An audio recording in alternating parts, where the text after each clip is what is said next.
Previously on Launch Control.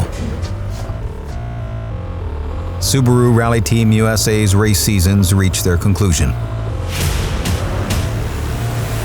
The rally program culminated with another driver and manufacturer championship.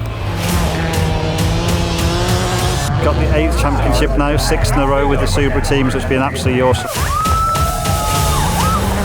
And in Rallycross, the team hit their development targets, culminating with their strongest outing at the final event. That's probably the most encouraging moment of the year, to set the fastest lap in qualifying.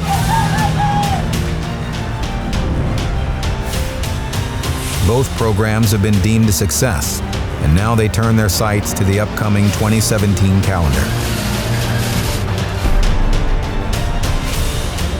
While the workshop doubles down on development and fabrication, it's far from routine for the race and test teams. And we've been already started on 17 with a fresh look at everything. With Travis Pastrana preparing for a full rally campaign in 2017 and a total redevelopment of the Rallycross cars, the off-season is proving busier than ever. Travis Pastrana and Robbie Durant head to Canada for Rally of the Tall Pines. It's like the worst conditions imaginable, but I'm a motocross guy. Whenever it snows, I go south.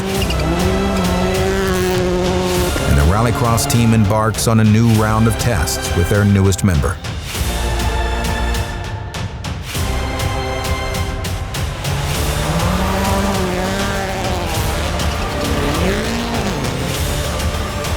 This is the Season 4 finale of Launch Control.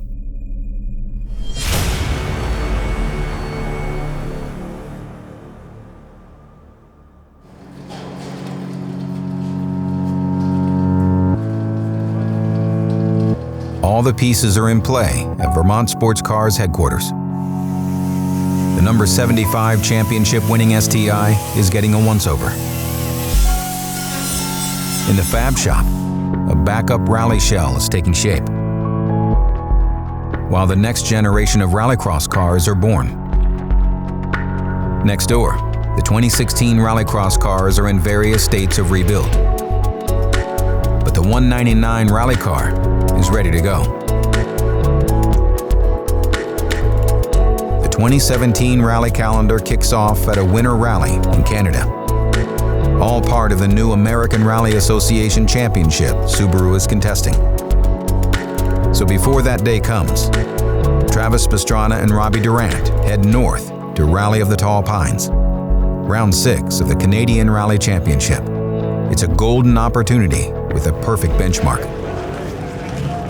Well, we're in Canada, and a lot of the reason for that is A, to get a little bit more time sitting with Robbie, but B, coming into next year, where our first round of the championship is going to be a snow rally against, probably one of the best note makers, my coach, and a guy that I got to beat.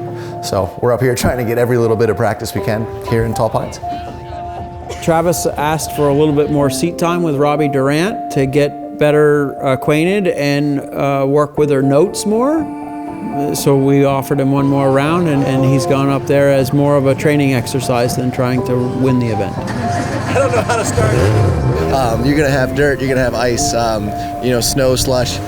We really don't know, and it's kind of warming up. So as the day goes on, it's gonna change a lot going into the night stages. So we'll do the best we can, and everyone's got the same course. Subaru Canada's rally program is equally prolific. Their driver Antoine Lestage has countless championships to his name.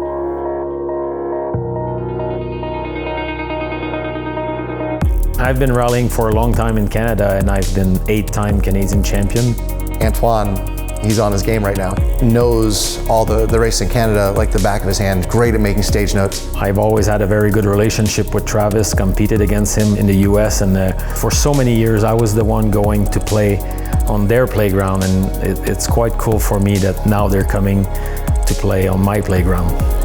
had a little bad luck this year. He's sitting second in the championship, so he's going to need a win here, and he'll definitely be going for it. So it's going to be good to see where his pace is. We have to keep in mind that we have a job to do here in Canada. We have to win a championship, but at the same time, we're both competitors, and I'm sure we'll want to go try to beat each other. At the end of the day, I know what my goals are here, but I'd be lying if I said I was here for anything other than to go for the win. And Antoine's going to bring it to him. He'll fight, but with any luck, he'll back off and just go there to learn. Are you listening?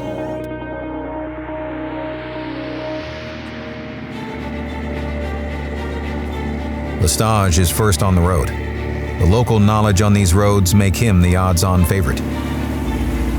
But he knows it's never that simple. Good luck, Antoine. 3, 2, 1, go. Left over flats crest and right 3 plus half long. They picked a tough event, so many crests and so many jumps, and it's a difficult event to note properly, but at the same time, it's probably one of the best events to check if you're going in the right direction with your notes. Second on the road is Subaru Rally Team USA. 2, 1, go. Crest 20, right 3, minus 80. Travis has to get up to speed immediately. Long crest going, left 3 minus long. These roads are very fast and technical, where bravery is rewarded. If you look at the top 100 drivers in the US alone, if you gave them the exact same car and you gave them enough time, you're looking at a 1/10 of a second difference per mile, and that's about all you're going to get. So everyone has to be on that pace, and if you have one note that's wrong, you lose a second. If you lose a second, you got to drive basically the next 10 miles significantly better than your opponent to make that second up. And if your notes aren't perfect, you're going to have to drive over your head. You take more risks, more at risk for crashing, and when you're going for a championship, it's not going to work. The boss's orders are to use this event to improve their pace notes. Ultimately, we're there for the training, so he's specifically been told to be steady with the car. But faced with a worthy opponent in front of the dedicated Subaru fans, it's hard to hold the showman back. Travis will drive his own race. I don't know once he puts his helmet on that he can manage that. 2 minus up. That's going to work. 30. We don't race to stay safe or to come in second. We race to win. Having said that, we know the championship's not on the line, and we know that our goal is to get every stage mile. It's going to benefit us more to do that than it would be to go Hail Mary and crash out. But hey, we can run 10/10s. We just got to figure out how not to run 11/10s.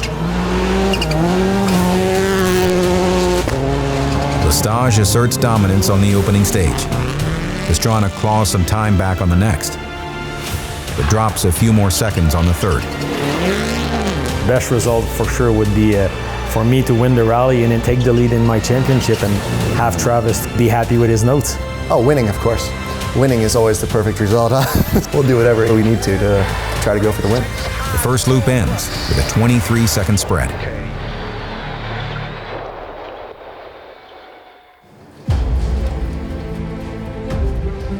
Back in Vermont, both programs are further ahead than previous years. The Rallycross program has taken the data from this season and poured it into their latest car design, with a goal to fight for event wins this coming year.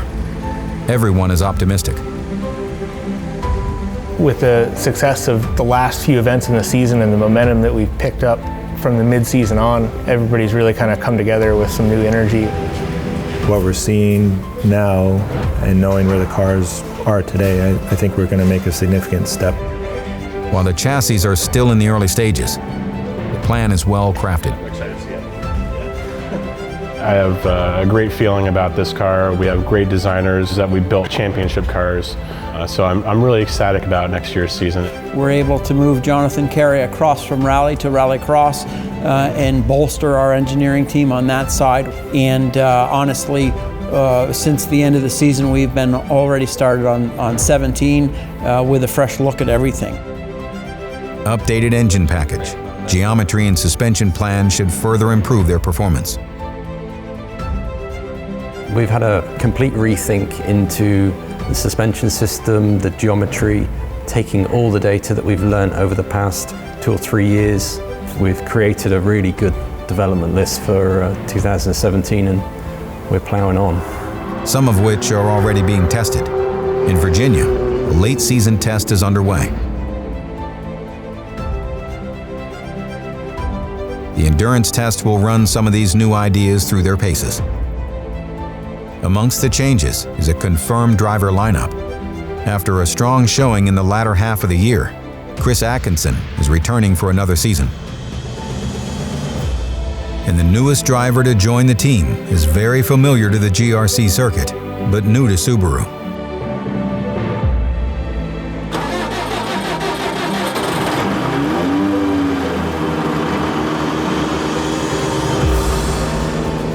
Patrick Sandell, after a few years competing against Subaru, has signed with the team.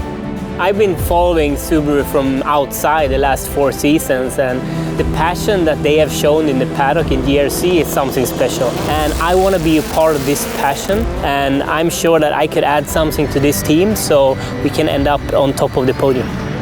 We brought along Patrick Sandell to Subaru Rally Team USA. We're super excited to have him on board. He's a known entity against us on the track, and having him on board with us is going to be a huge advantage, we think, for 2017. He's been a professional driver for many years now, so he's having a fresh look at the team, the car, and helping us move it along. The move is a major vote of confidence. It's just great to see he wants to come and drive for us and wants to come help us develop the cars and wants to come this year and help us win. I mean, this year we need to fight for podiums in the championship. I've been able to fight for the top in more or less every race, and I'm very excited to keep on doing that now, but in a Subaru. In terms of their experience, their ability to give feedback from the car, help us develop, is immensely strong. Turning in is better, mid-corner is better, but as soon as I hit the throttle, it just snaps out the rear. Yeah. So I think we really took a good step with the front, and now we just need to find a way to follow with the rear. The test went well. It was really good working with Patrick. You know, the feedback we got from him was great, you know, having him really understand the car and how it functions. We got through a lot more than I think Dan was hoping, so it was really good to gather as much information at the end of the year as we possibly could. Yeah, I'm super happy with the car. I think this one have great potential, and the whole team have done a fantastic job. It's the first 2 days for me with this new team, but yeah, they're doing a great job, and it feels like I've been driving for this group for a long time now.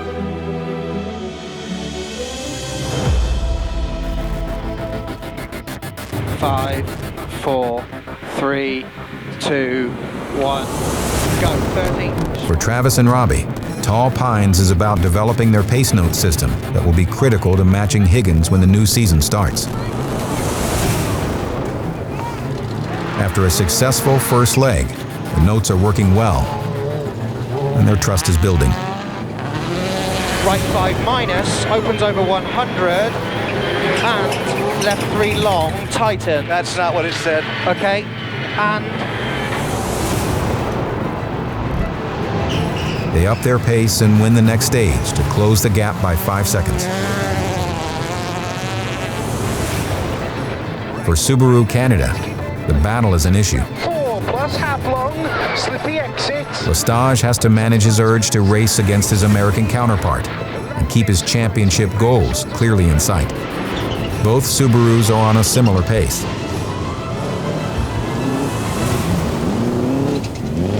Canada wins one stage. USA wins the next. Over 5 stages, the gap ebbs and flows. But Travis will only lose a single second to Lestage.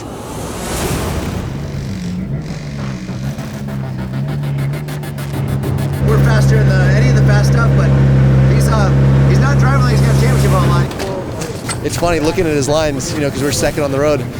For a guy with a championship on the line, he's definitely giving her, and that makes me feel good as a driver. That's like, all right, we know he's giving it everything, and do everything we can to catch up. I really enjoyed the battle with Travis, and even though I'm trying to not go too deep into it, it's happening right now. The difference between now and when we left the last service is probably the same. I think we took a few seconds, he took a few seconds, we took a few seconds, he took a few seconds. We're not giving an inch. I mean, definitely, you know, he'll have to earn this all the way to the end. It's far from over. From the outside, it seems as though Travis has looked past his pace note goals and is fully committed to the battle.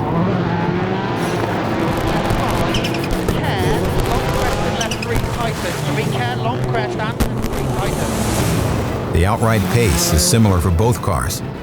The home team's knowledge allows them to pull away bit by bit. Keep left over flats crest, 80, right 6 over crest, 120 care, big brake early, left, tightens very hard, slippy.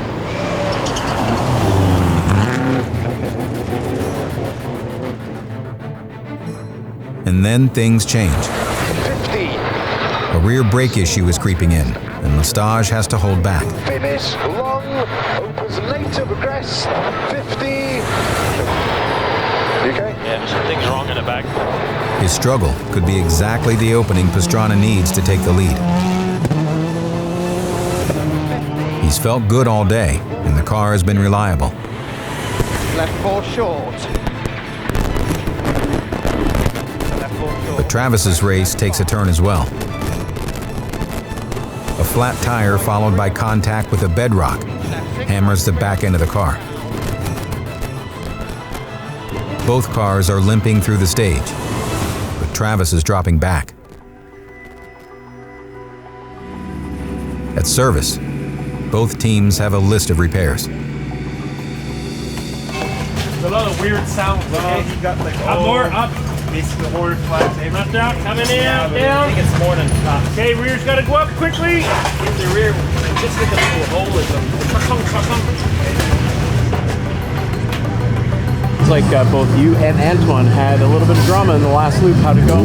The last stage is super rough. So Antoine has won this rally, but he's got to survive the conditions to make it. Everyone does to make it back. The flats it's icy, it's snowy, there's some gravel, there's some mud, and there are rocks the size of Volkswagens.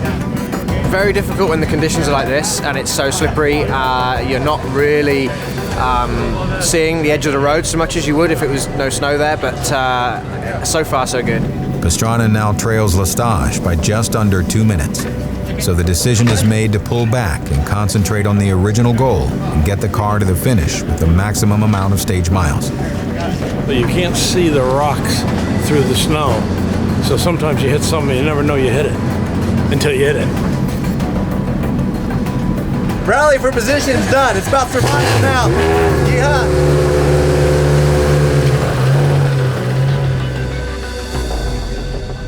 With the sun now set and 4 long stages still to run, it would seem the pressure is off for both Subaru teams. Lestage and Garrett have the race firmly in hand. 50, care, big brake, small crest, left 3. Their buffer allows them to turn down the pace. They've won the battle on their home turf. 200 to stop. Okay, well done, Anton. Bloody hell. And while they were focused on fending off Pastrana, their main championship contender has also fallen off. For Pastrana, a second-place finish is a welcome result. Local knowledge has prevailed, but the experience gained is invaluable. For Pastrana and Durant, to come here and rally neck and neck with a Canadian champion is proof the work is paying off.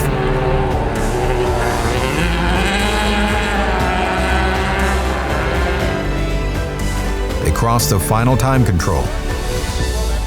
Mission accomplished. Right 6, that's you, you're done. Oh, that was awesome. Well done.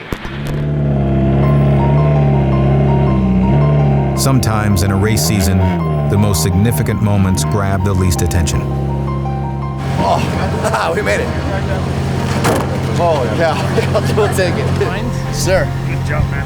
It started out as a race and ended up as survival. It's a long single-day race, but if we can be competitive with David, at Pearson Edge next year, the reason is going to be because we came here.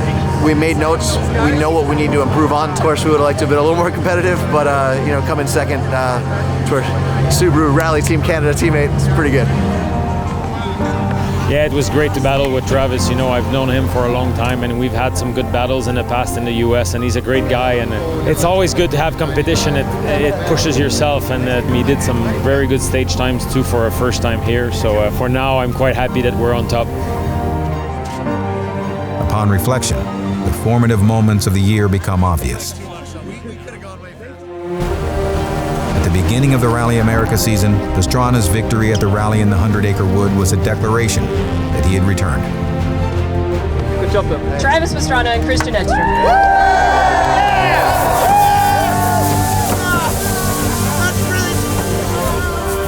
Higgins' rebuttal at the Oregon Trail Rally was equally poignant. In Rallycross, the decision to skip races in order to test was a calculated risk. The cars are mad. It's the fastest thing I've ever driven. The first corner I nearly went straight off. It was pretty cool, but you adapt like anything and get used to it. But when the progression of the program showed signs of success, when heat wins and pole qualifications became reality, the significance of the team's methodical approach became clear.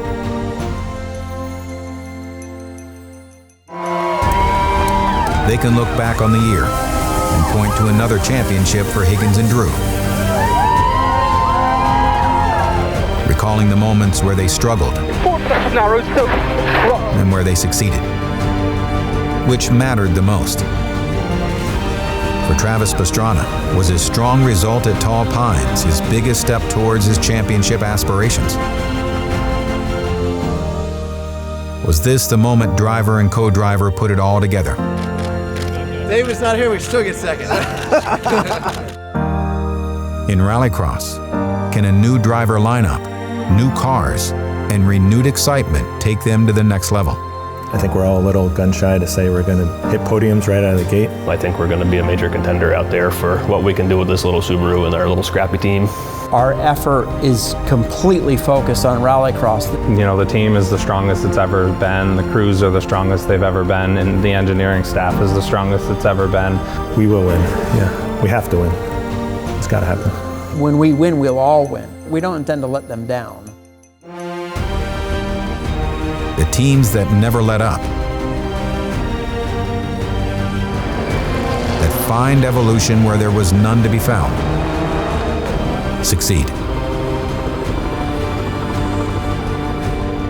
As time unfolds, fleeting moments pass, their significance unnoticed until the future reveals itself. And that's where success lies waiting.